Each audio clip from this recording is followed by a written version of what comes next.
Como editar um PDF no Word? Aqui eu tenho um documento PDF e para a gente editar no Word é o seguinte. Primeiro você vai abrir o Word. Estando com o Word já aberto, tem dois modos de você editar no Word. O primeiro é pegar o documento Word e puxar aqui para dentro.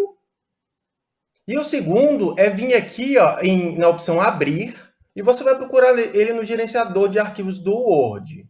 Quando você abrir ele, é provável que apareça uma janela aqui te informando que ele vai converter o seu PDF para o Word para você poder editar. Depois que você editar o seu documento PDF aqui no Word, para você salvar ele novamente como documento PDF, é só você vir aqui em Arquivo, Exportar, e tem aqui, Criar documento PDF/XPS. Você vai tocar aqui, selecionar o nome que você quiser e toca em Publicar ou Salvar.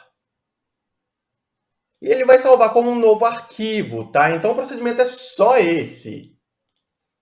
Foi!